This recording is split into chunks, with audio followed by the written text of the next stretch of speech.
And welcome to Local Edition on Time Warner Cable. I'm Steve Swatt with the Sacramento Report. In the next few minutes, we're going to talk about what the Republican opposition has to say about California's new state budget.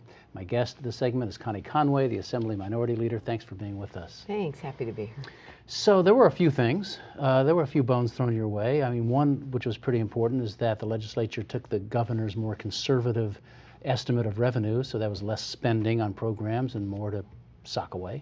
Yeah, I'm very appreciative of the governor. I call him Jerry Brown 2.0. His fiscal conservancy is great, and we recognize it and we celebrate it, and I do appreciate that. I know when it first came out, he asked me, "Are you going to support my budget?" And I said, "I think you really need to talk to my friends across the aisle, because yeah, we're likely to support you, Governor."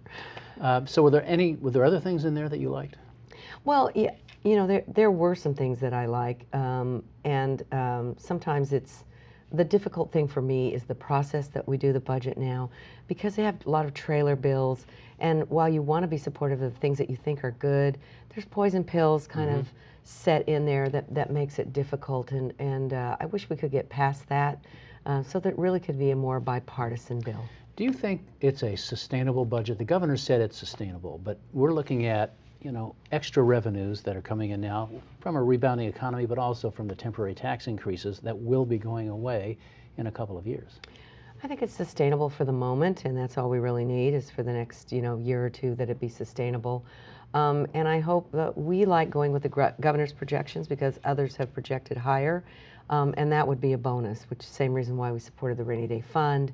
That hold back that little bit of conservancy we think is really good. So give me an item or two that you wish was in the budget that is not. We would like to see the Medi-Cal reimbursement rates in there. We just, when you represent an area like I do, where I could easily say the majority of people make use of this service, we can't keep providers, and I don't blame them. They have to be able to pay their light bill and take care of patients at the same time. So that was missing. That was important to us. Are you getting feedback from providers, from doctors who are saying, I cannot afford to take Medi-Cal patients anymore because the reimbursement rates are too low? Oh yeah, it's a known fact, and it's in particular, as I said, where I live, it's the rates are one part of the issue, but which is the Central Valley. I'm sorry, yeah, Central Valley. Right. But when you have so many people that qualify for it, so in other areas, the reimbursement may not be as big of an issue because their patient load may be 70-30, but where I'm at, it's 70-30 in the opposite direction. Right. So they only have 30% of their patients that are able to pay.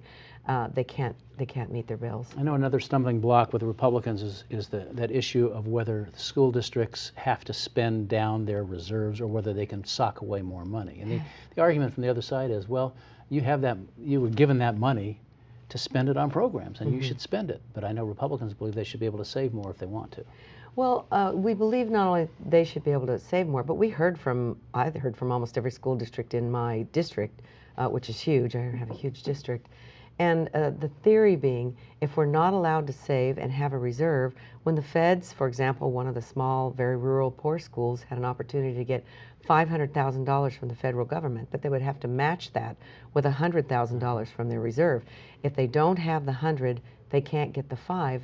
That's a tragic loss for small, rural, probably even urban impacted schools. So that's why we support them having the reserve. All right. Well, it's a fascinating subject, interesting budget document, and we'll be obviously seeing how it plays out in the next year and a half. Thank you very much for coming by and talking about it. Thank we you so appreciate much. it. And thanks to our viewers also for watching Local Edition on Time Warner Cable. A reminder, you can see this and other interviews just like it on YouTube and My Government on Demand. I'm Steve Swatt. Have a great day.